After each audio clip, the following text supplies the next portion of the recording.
Magandang gabi po sa ating lahat.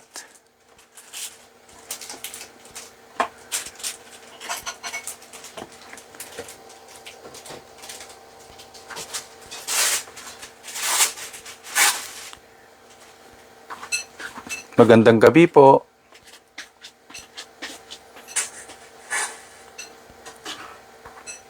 Magandang gabi po.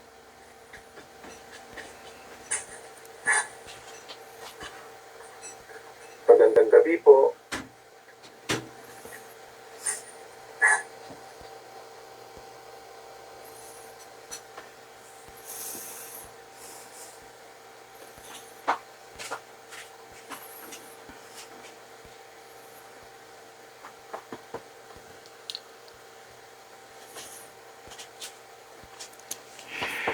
Ngayon po ay June 11, 20 and 26.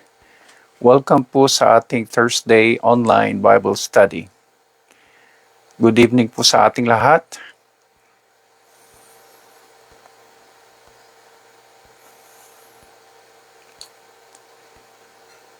Ang ating scripture background ay dito po sa Matthew chapter 13, magmula sa verse 24 hanggang sa verse 30. At gayon din from verse 36 to 43. Ito po ay tungkol sa isang parable na sinabi ng Panginoong Jesus. At gusto ko pong basahin yung ating scripture background. Matthew chapter 13, magmula sa verse 24 hanggang sa verse 30, and verse 36 to 43. And now, so starting from verse 24, Jesus told them another parable. The kingdom of heaven is like a man who sowed good seed in his field. But while everyone was sleeping, his enemy came and sowed weeds among the wheat and went away. When the wheat sprouted and formed heads, then the weeds also appeared. The owner's servants came to him and said, "Sir, didn't you sow good seed in your field? Where then did the weeds come from?" "An enemy did this," he replied. The servants asked him, "Do you want us to go and pull them up?" "No," he answered, "because while you are pulling the weeds, you may uproot the wheat with them. Let both grow together until the harvest.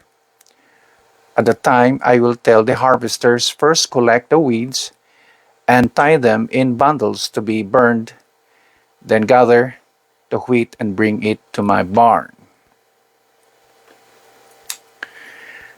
Then he left the crowd and went into the house.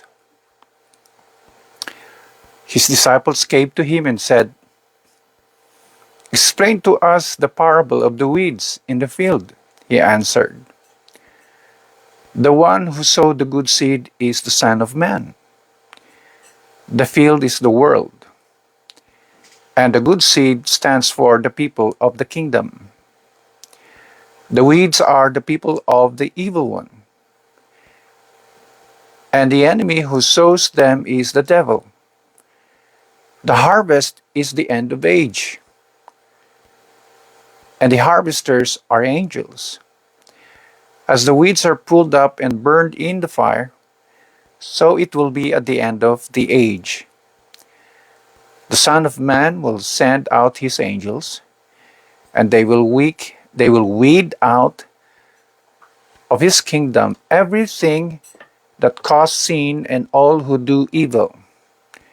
They will throw them into the blazing furnace, where there will be weeping and gnashing of teeth. Then the righteous will shine like the sun in the kingdom of their Father.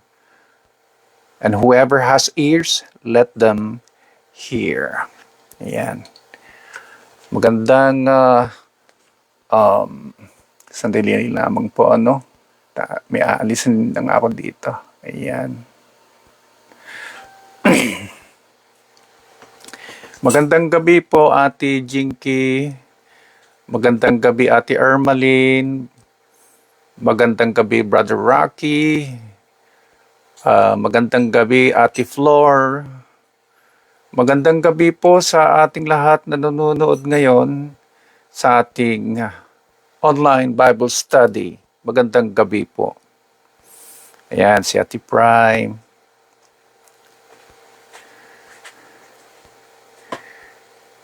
Ang lesson ho natin ay patungkol po sa tanong ng karamihan. At ang tanong ay ito, bakit hindi na lang ubusin ng Diyos ang masasamang tao sa mundo para matapos na ang kasamaan? Yan po ay isang tanong na nanais ng napakaraming mabubuti na mananampalataya. O sabihin lang natin, mabubuting tao. Dahil ang mundo natin, sa totoo lang, ay talagang punong-puno na ho ng kasamaan. At yan ang nakakalungkot.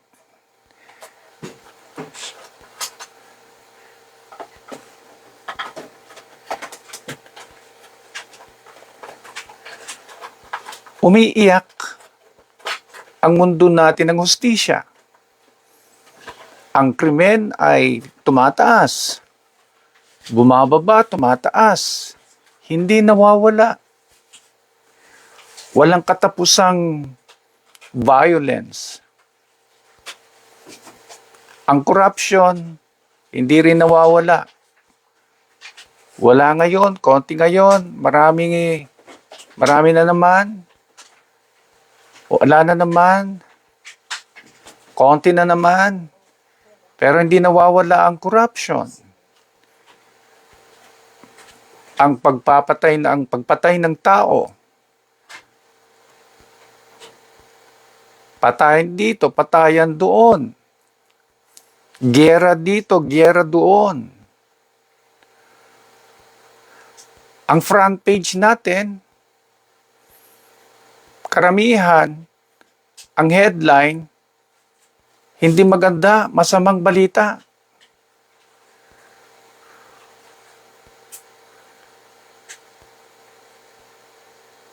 Kaya nakakalungkot na ang mundo natin ay punong-puno na po ng kasamaan. At kailangan masugpo na ang kasamaan na ito. Kaya't minsan tayo din na mga mananampalataya ay nagtatanong. In fact, tinatanong na rin natin ng Panginoon. At ang tanong natin bakit hindi na lang ubusin ng Diyos ang mga masasamang tao sa mundo para matapos na ang kasamaan?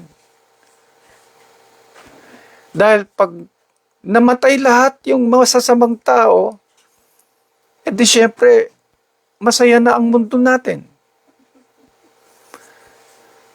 Wala nang korupsyon.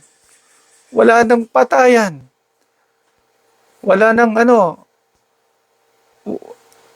di ba? Ang ganda ng mundo natin. Walang nasasaktan. Lahat masaya. Walang paghihirap. Dahil ang natira lamang ay puro mga mabubuting tao na makadiyos. Lalo na't sila'y makadiyos. Sino ba sa inyo ang nangarap ng ganun o nagkaroon ng ganung pag-iisip na bakit hindi na lang ubusin ng Panginoon ng mga masasamang tao? Di ba?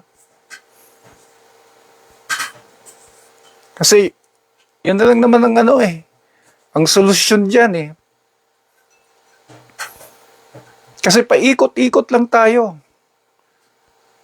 From one generation to another, paikot-ikot lang tayo. From one administration to another, paikot-ikot lang tayo. From one government to another, paikot-ikot lang tayo. From one history to another, paikot-ikot lang tayo. Hindi matapos-tapos na kasamaan.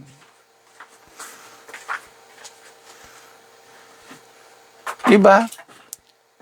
Sige, kung tayo ay boboto ngayon, sino magtataas ang kamay na i-request natin sa Panginoon na ubusin na agad-agad lahat ngayon ang mga masasamang tao sa mundo para matitira na lang ay ang mga mabubuti para talagang wala nang kasamaan. Tataas ba kayo ng kamay?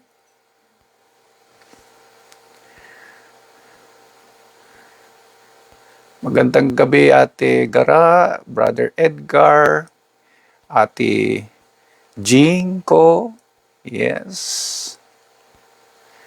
I mean, who would not love to see all evil men eradicated from the surface of the earth? I, for one, like, di ba?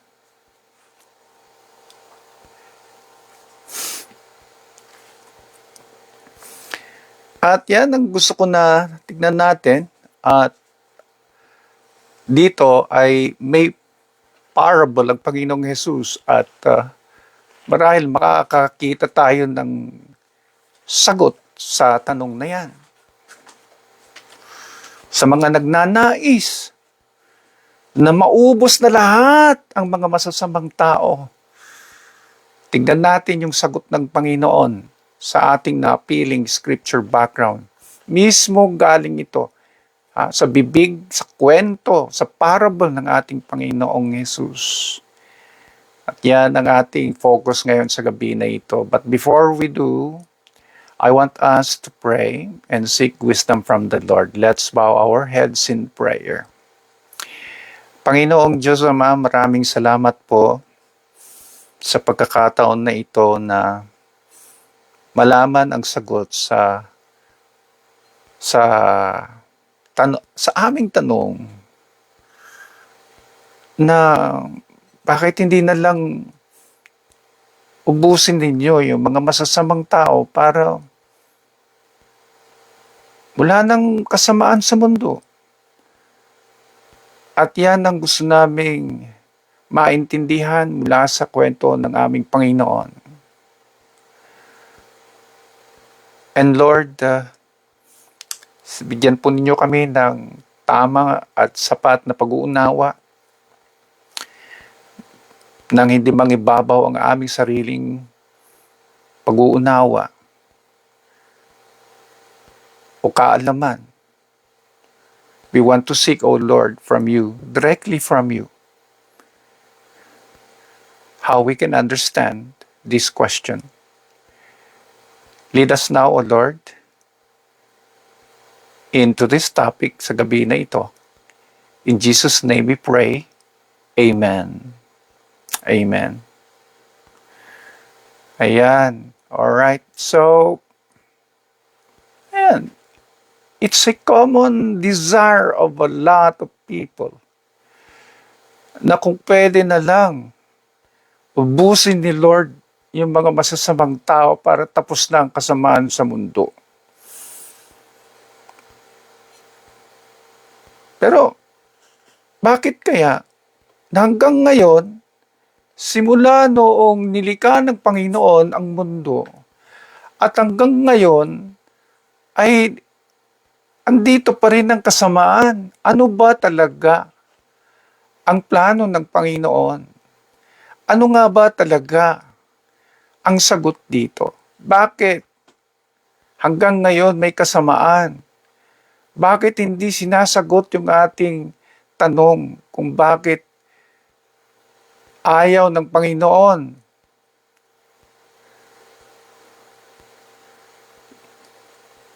So let us begin with the first one.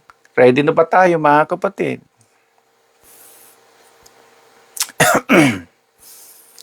ay pagpaumanhin po ninyo dahil may ubo pa rin. O ano?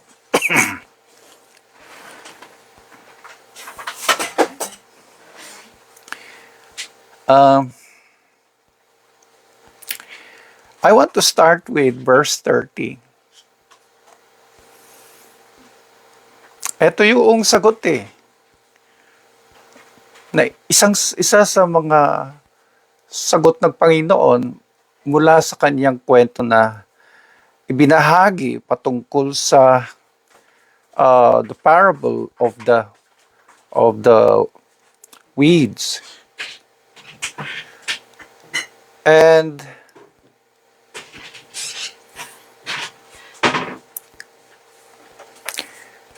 ang sabi po dito sa verse 30,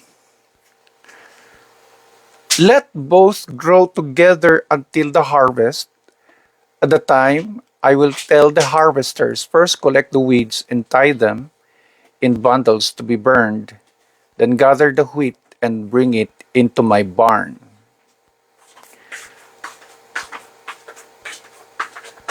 Now, may tanong kasi po na, do you want us to go and pull them up? Yung mga damo na ito na representing yung mga masasamang tao?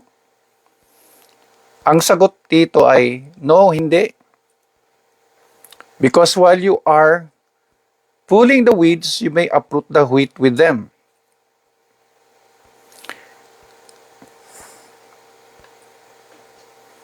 Let both grow together.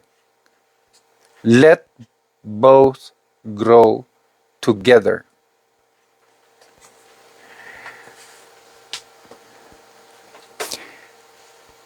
First, nasagot natin dyan.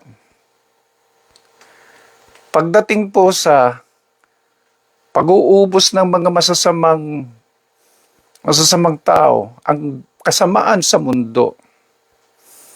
Una, God will allow good and evil to coexist in this life until the harvest.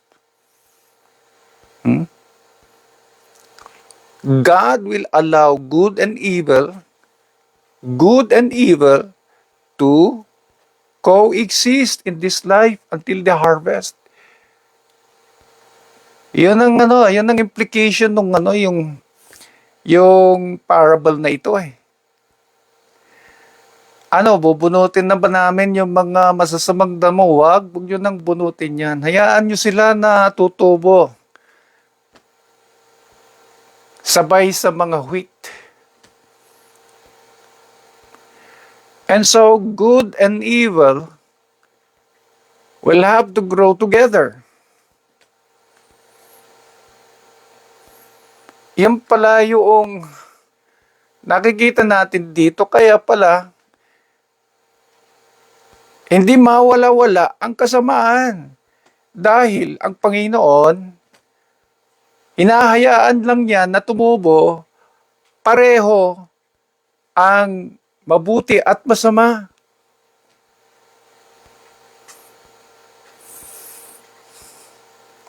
At hindi siya makikialam sa kanilang kasamaan. Maliban lang sa mga isolated cases na nakita natin sa Biblia na gumagawa ng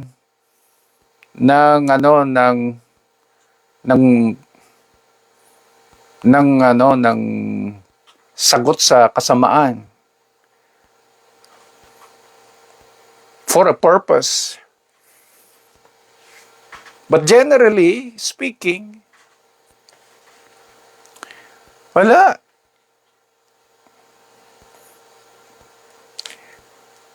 Ngayon, syempre, para sa ating lahat na mananampalataya, kalungkot ito, di ba? Hindi ito happy na situation para sa atin. Para sa mga faithful na mananampalataya na nagsusumikap na magpakabuti, pagkatapos na tinanggap ang Panginoong Hesus, at nagpakabuti at yun lang pala ay hinahayaan lang din ng Panginoon yung mga masasama. Pero ayun ang nakita natin dito. Hindi naman sinasabi na hindi na aalisin ang proteksyon ng Panginoon. Makikita din natin sa Biblia na mga ilang pagkakataon na nagbigay proteksyon sa mga mananampalataya. But again, generally speaking,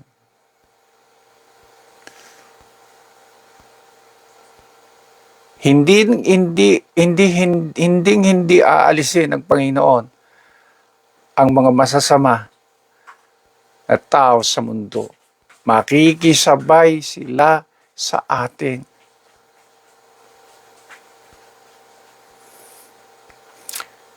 In the meantime na ganito ang sitwasyon,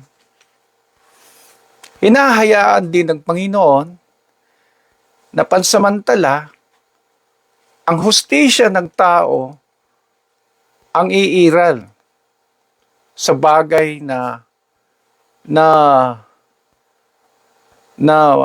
labanin ang kasamaan sa mundo. Bawat gobyerno ay may kani-kaniyang hustisya. Kaya't may mga korte. At kapag may nangyaring krimen, ay sila'y dinadala sa korte. At sila ay hinuhusgahan. At hinahayaan lang din ng Panginoon na mangyari ito.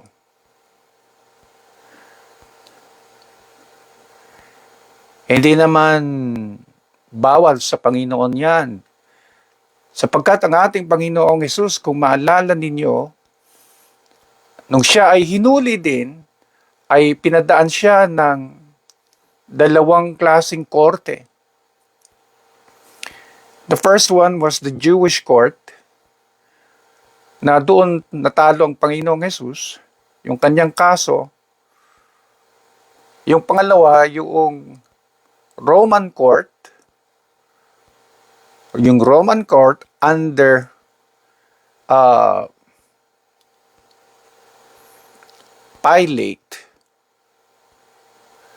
Pontius Pilate.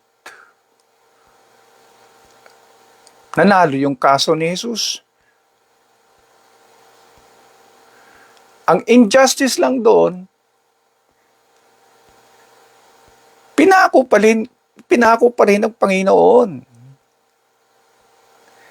Ganyan kasama ang mundo natin. Pero at least, may gumagana na korte. May gumagana na hustisya. Of course, walang perfect na hustisya. May mga masasamang tao, nakakalusot pa rin. Aminin natin yun.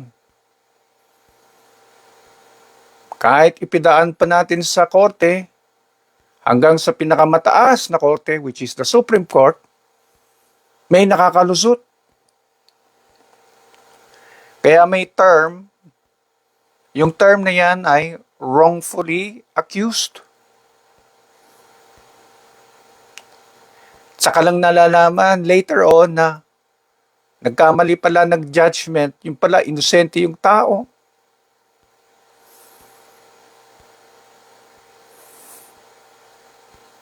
Pero ang Panginoon, bakit hindi na lang kasi ubusin ninyo once and for all? Ngayon na. Ang kasamaan dito sa mundo para tapos na ang lahat. Ang question sigurado ka ba na hindi ka kabilang sa sinasabing grupo ng masamang tao?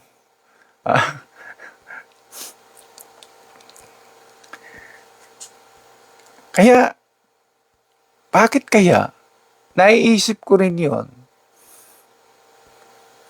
Naisip ko rin yon. Ano kaya ang kahalagan nito? Ang kahalagan naman nito kasi, the significance of this, I believe kung bakit hinahayaan lang niya na parehong tutubo ang masama at mabuti na na tao, ha? Pareho lang sila side by side na tumutubo. May dahilan. May dahilan tayong nakikita diyan. And I believe ay eto, para mabigyan pa ng pagkakataon yung mga masasamang tao na magbago.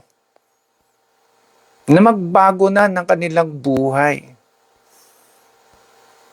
Kaya nga dito po sa buhay na ito, ang offer talaga ng kaligtasan ay nandito lamang sa buhay na ito. At iyan ay inaalok yan ng Panginoon.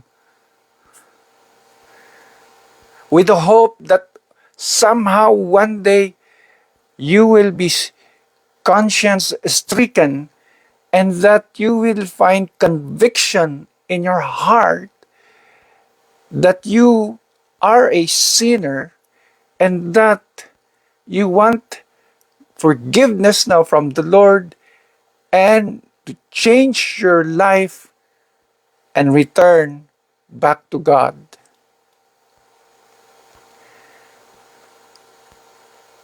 Kaya marami tayong pagkakataon. Imagine yung pagkakataon, ibinigay pa nga yung isa na kriminal na katabi ng Panginoong Hesus sa krus. Na masasabi ko yan ng isang example ng last minute na pagbabago. At sabi nung nasa yung kriminal na kasama ng Panginoon, nasa tabi niya remember me when you go into your kingdom. At sabi ng Panginoong Hesus sa kanya ay anong sabi ng Panginoon sa kanya? Today you will be with me in paradise.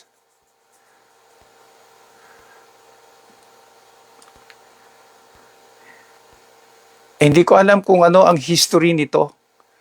Marahil, nagbata, bully siya, na nag-turn into what?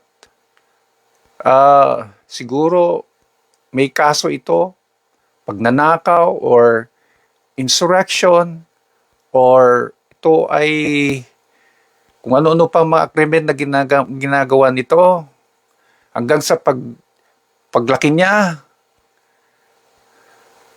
Pero nabigyan pa rin ng pagkakataon.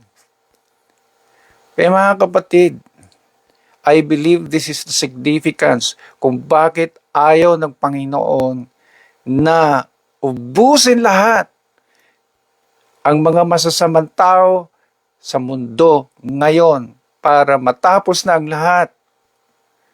Dahil gusto pang bigyan ng Panginoon ang pagkakataon ang mga masasamang tao. Hindi ba't sabi ng Panginoong Hesus, I did not come for the sick. I did not come for the healthy, but for the sick. Ayun. I did not come for the healthy, but for the sick. Yung mga malubha, ang kondisyon ng buhay. Kaya tayo din, mga kapatid, nabigyan din ng pagkakataon. Kahit ano pa yung nagawa nating kasalanan, ay tayo po'y tinanggap ng Panginoon. Tayo po ay pinawalang sala. Binigyan pa ng buhay na walang hanggan. At yan ang pagkakataon na ating pinanghahawakan natin hanggang sa katapusan. Kaya dito, yung ating iniisip na, bakit kaya tinalang ubusin ni Lord ang masasamang tao para lubos na mawala na ang kasamaan sa mundo?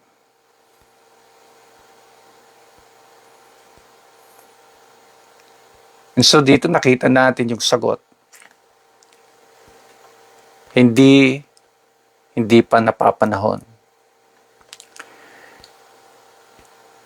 Kaya habang may pagkakataon, mga kapatid, sa mga gusto pa na magpakasaya sa layaw ng mundo, mag-isip-isip na rin tayo, sapagkat pag dumating yung pagkakataon, baka huli na ang lahat.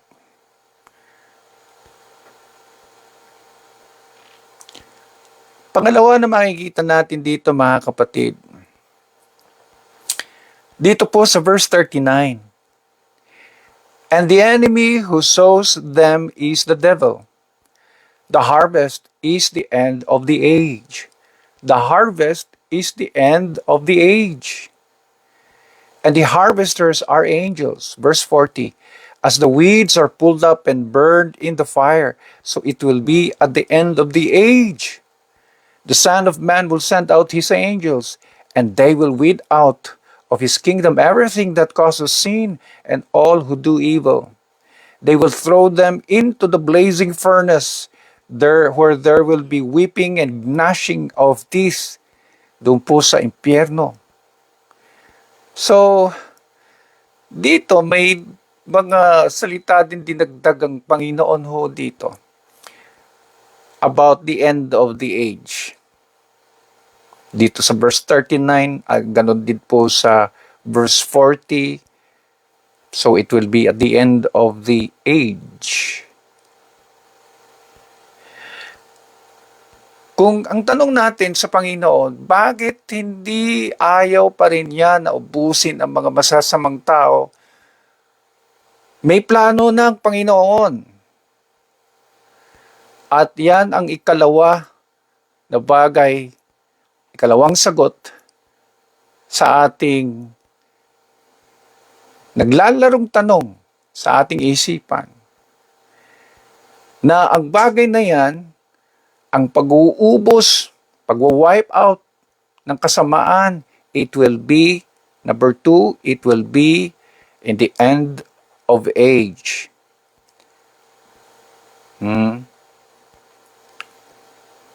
Sa end of age yan.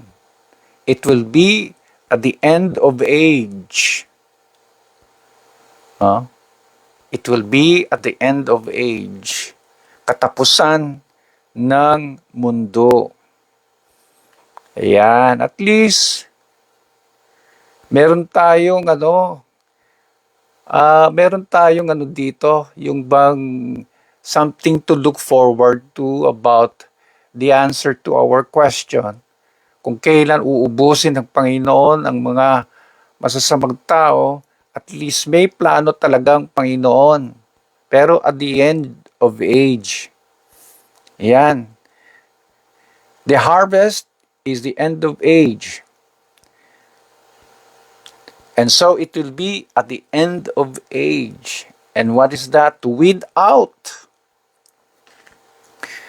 So mga kapatid, bagamat na hinahayaan na tutubo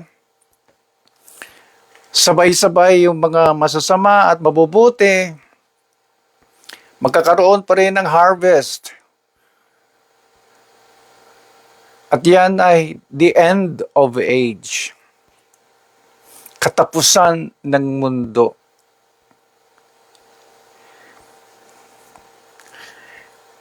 Sabi nga ho, gusto ko pong i-quote yung sinabi sa Hebrews chapter 9 verse 27. Kung familiar po sa inyo ito, Hebrews chapter 9 verse 27, babasahin ko na lamang po sa inyo. And as it is appointed for men to die once, but after this, the judgment. Pagkatapos nito ay judgment. So, ibig sabihin, sa buhay na ito, wala tayong makikitang pang-wipe out dahil hintayin natin yung end of age na sinasabi ng Panginoon. And this will be the final justice that it will never happen in this life. It will only happen at the end of age. And so, we can only hope for its coming. Maghihintay na lang tayo. Ang tagal naman. Nakailang henerasyon na.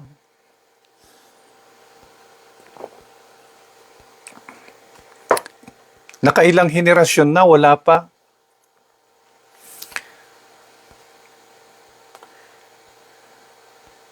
Kailan? Huwag tayong mag-alala sapagkat sabi naman ng Panginoong Hesus sa Book of Revelation, I am coming soon. As to what that meant, that is up to the Lord. But surely all will face judgment. Lahat tayo ay haharap sa judgment. And so this answers yung question na, kailan ang hustisya ng Diyos? Kailan kaya ang hustisya ng Diyos? Kailan mangyayari ang hustisya ng ating Diyos? Umiiyak na ang mundo ng hustisya. Huwag tayong mag-alala. May end of age. May final judgment. At lahat haharap sa Panginoon. At lahat mahuhusgahan ayon sa kanyang nagawa. Kailan? Well, iyon ang hindi natin masasagot.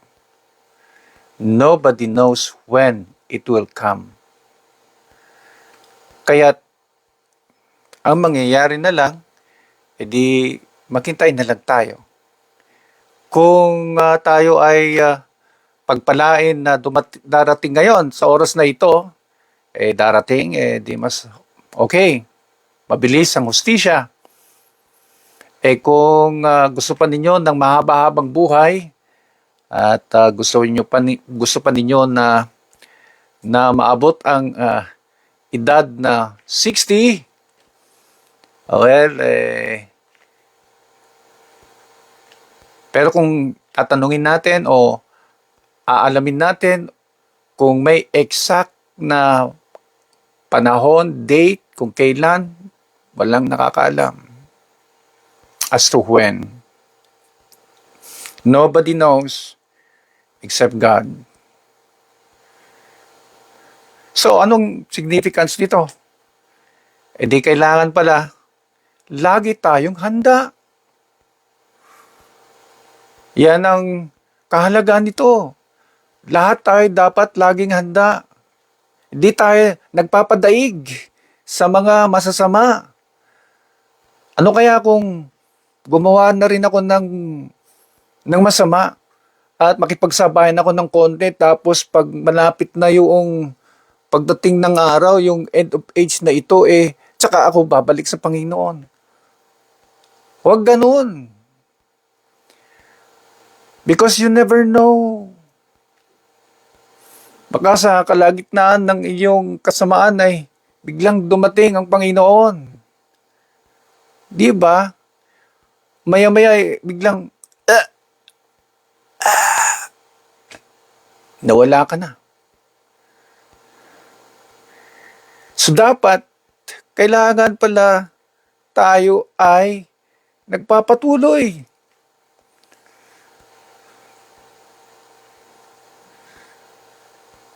Yan ang significance niyan. Huwag tayong magpapadaig sa kanila. Huwag tayong mainggit sa kanila.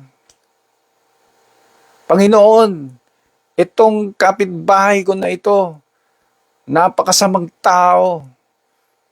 Pero mas asenso pa ang buhay niya sa akin. Huwag na kayong tumingin sa ganyan. Hayaan nyo na lang sila. Sapagkat darating pa rin yung tamang panahon ng hustisya ng ating Panginoon. Amen? Magandang gabi, Ate Lorena. Ayan. At yung pangatlo po, ito ay yung maganda na nakikita natin dito na pinapangako din ng ating Panginoong Hesus. Ayon po sa verse 30, let both grow together until the harvest. At the time I will tell the harvesters, first collect the weeds and tie them in bundles to be burned. Then gather the wheat and bring it into my barn. Let's look at the interpretation from verse 41. The Son of Man will send out his angels, and they will weed out of his kingdom everything that causes sin and all who do evil. They will throw them into the blazing furnace, where there will be weeping and gnashing of teeth. Verse 43, then the righteous will shine like the sun in the kingdom of their Father. Whoever has ears, let them hear. So ang Panginoon nagsabi, pakinggan ninyo ito. Pakinggan ninyo ito. Dahil pagdating sa tanong na yan, ang masasabi ko lang dito, ang sinabi ng Panginoong Jesus. Number 3, the good will finally be separated from evil after judgment for all eternity. The good will finally be separated from evil after judgment for all eternity. Yun na, ihihiwalay na ng Panginoon yung mga masasamang tao, yung mga masasama sa mga mabubuti. Yan ang, kaya nga, seryoso ito dahil whoever has ears, let them hear. Ganyan kaseryoso.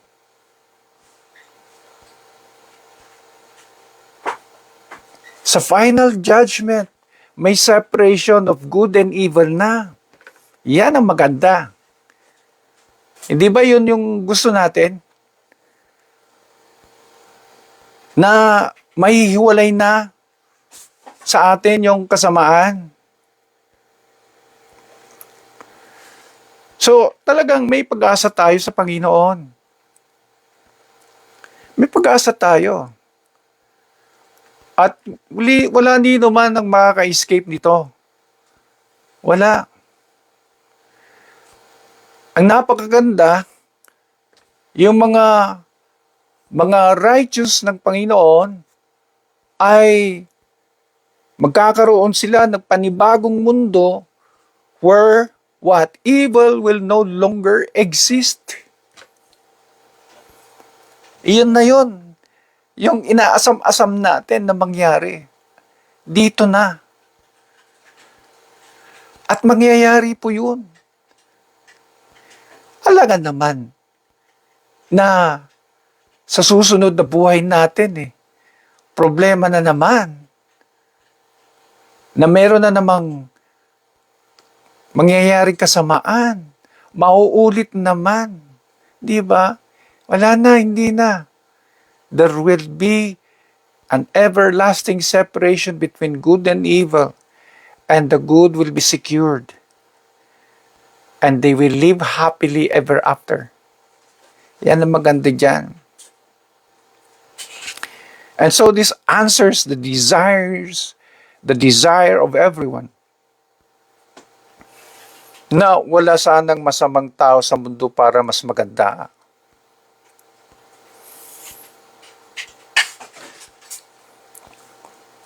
Ito na ang sagot sa tanong ng marami na sana wala nang masasamang tao sa mundo para mas maganda.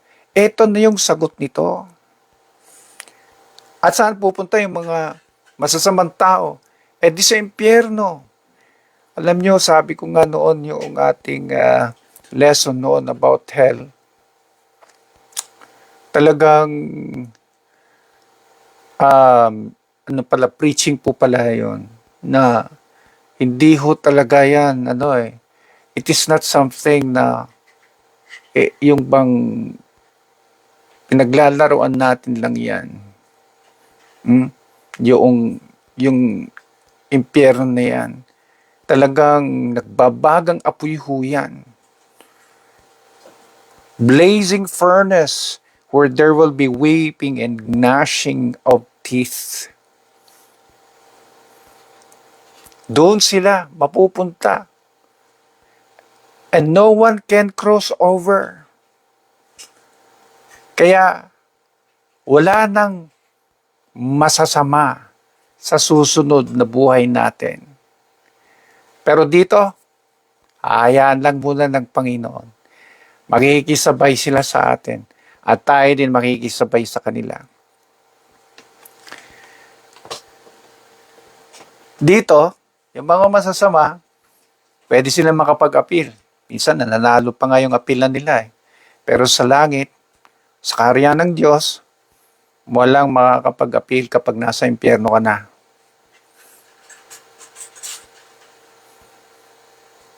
Will that answer the question? Will this answer the question? Will this satisfy yung question natin? Bakit hindi pa rin maubos? Bakit hindi lang ubusin ng Panginoon ang masasamang tao sa mundo na ito para mawala na ang kasamaan? Will this satisfy? I hope nakita natin mga kapatid yung napakagandang plano ng Panginoon. So overall significance ito mga kapatid. I believe na kung bakit man ayaw niya na ubusin dito sa buhay na ito yung mga masasama, sapagkat gusto pa rin niya na bigyan ng pagkakataon ang mga masasamang tao sa mundo. They still have the chance. They still have the chance to go back to the Lord. Find healing. Find forgiveness in God. Kung hindi man ngayon, baka later. Wag lang po na mauubusan ng pagkakataon pag namatay na. Because after that, sabi sa Bible, judgment. And now, at least, may makikita tayo na there is hope pala. That truly, there will be a separate place for us, for believers, for those who follow Jesus Christ, for those who live by faith, those who persevere, those who continue in the faith until the end. May kalalagyan din na maganda. At sa lugar na ito, hindi ka mapuprostrate dahil wala nang kasamaan dyan. Hindi na pahihintulutan ng Panginoon na muli na may tutubong masama. Hindi na. Wala na. Kaya, which side are we, mga kapatid? Saan tayo? Saan natin ilulugar ngayon yung buhay natin? Kaya, mga kapatid, may pagpapala pa rin ang maging isang mananampalataya dahil may naghihintay na maganda na yan ay sinabi ng Panginoong Yesus. Hindi ako nagsabi niyan. At sabi pa niya, importante ito, kayo na may tenga, pakinggan ninyo. Di ba? Hindi ba that is an expression of importance? Pag sinabing, yung mga may tenga, makinig kayo. Di ba? Pag sinabi gano'n, yan ay mahalaga na dapat pakinggan. Yes. Kaya nawa ay pagbutihan natin yung ating pananampalataya. Alright, yan po yung ating lesson mga kapatid. Do you have any question? Do you have any comment? Malinaw po ba sa atin ang paalala na ito? Ayan, magandang gabi Ate Tess. Hmm? Nanay Cres pa. Nanay Cres. Si Nanay Cres. Si Oo. Pastor Lee. Oh, Pastor Lee also. Okay. Sister Angel. Yes, si Sister Angel. Yes, I saw her dito sa comment. Meron ba tayong question? Malinaw po ba sa atin? Bago tayo manalangin. Kaya ito, huwag nating sayagin. Yung inumpisahan natin na pananampalataya. Tuloy-tuloy lang tayo. Oo, may pagpapala yan. May naghihintay. Huwag tayo mainggit sa mga masasamang tao na umaasenso sa kanilang buhay. Hindi na natin ano 'yon. Ang focus na hindi natin focus 'yon. Ang focus natin buhay natin dapat. Okay, yes. Kung malinaw po at clear na sa atin, dadakon tayo sa ating panalangin. So, ano ngayon ang ating panalangin? Well, bilang mga mananampalataya, ang prayer natin, nawa patuloy tayo sa ating pananampalataya. Kailangan nag-i-endure tayo sa ating pananampalataya. Dapat nag-i-endure tayo. At para po sa mga hindi pa, nawag gamitin tayo ng Panginoon na abutin sila at sabihan pa rin. Bro, magbago ka na. Panahon na. Panahon na.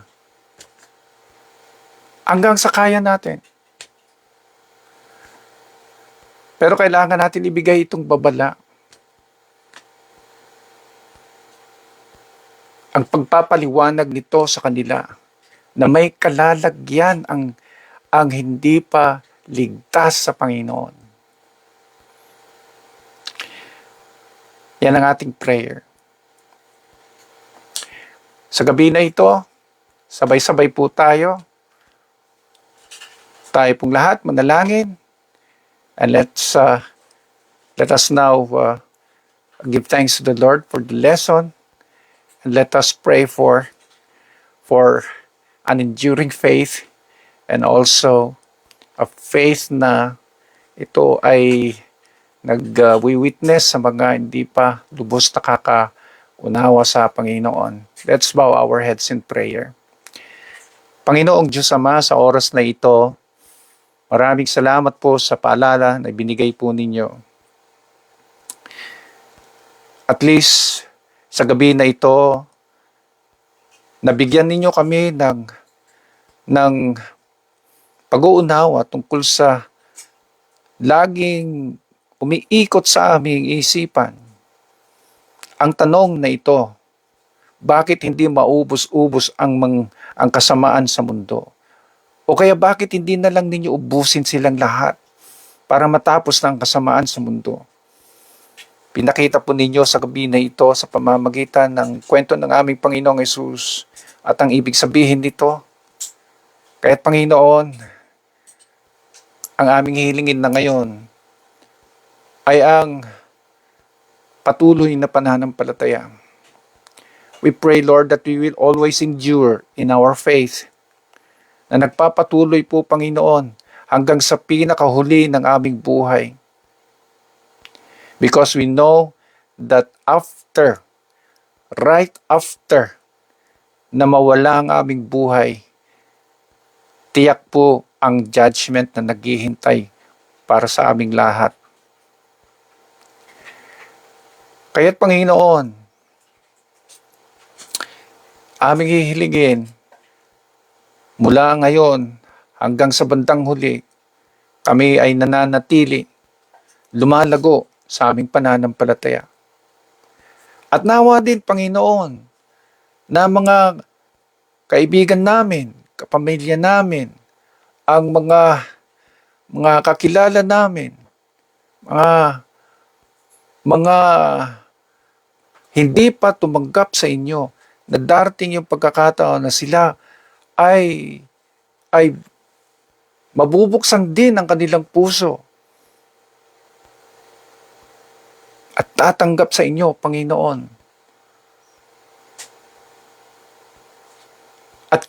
At katulad sa amin, Panginoon, na sila ay susunod sa inyong mga kalooban at magpatuloy sa pananampalataya na ito.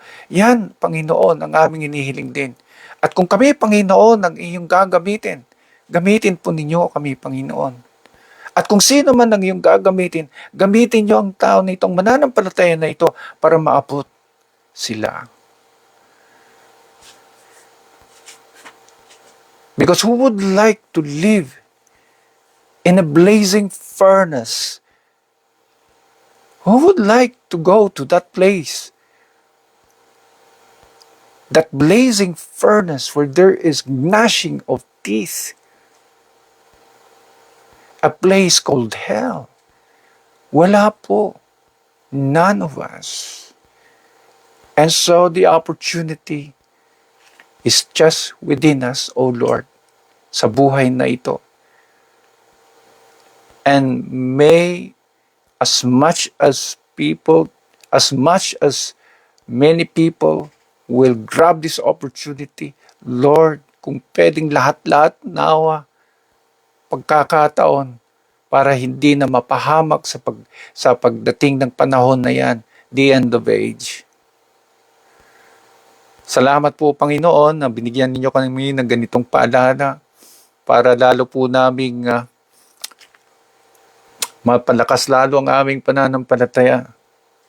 Kung kami man ay minsan nanghina, Panginoon, palakasin nyo ng palakasin ang aming pananampalataya sa pamamagitan ng inyong salita. And so we ask for another time for us to come together next Thursday. And we thank you for this lesson. And with everything that we heard tonight, we give glory and thanks to you. Ito po ang aming prayer in Jesus' name. Amen and amen. Magandang gabi po sa ating lahat. At see you again next Thursday. Thank you po sa inyong pagdalo sa ating Bible study. At good night po sa inyong lahat. Yan si Ate Gara, Ate Ermaline, magandang gabi Ate Jiki, Ate Flor, Ate Angel, Brother Edgar, Ate Jacqueline, Brother Rocky, sa mga hindi ko po makita ang inyong reaction or comment. Sister Flor. Si Ate Flor, ayan, si Ate Nelly, ayan. At maraming salamat po sa inyong, ayan, si Sister Tina, yung nagbigay ng reaction. Ate Jade Mateo, Ate Lerma, ayan, si Brother Albert or Pastor Albert. Ayan, so sa inyo pong lahat, maraming salamat. So yung mga nanood lamang at pero ayaw ninyong mag-comment, ayaw ninyong mag-react, but nanood po kayo at pinagsikapan na intindihin ito.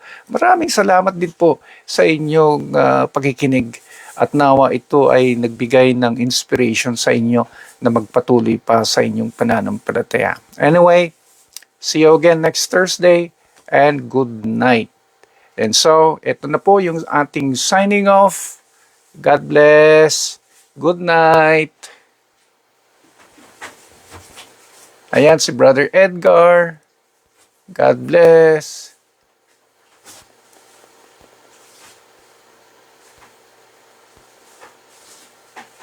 Check ko lang. Okay. Ayan. Okay. Bye.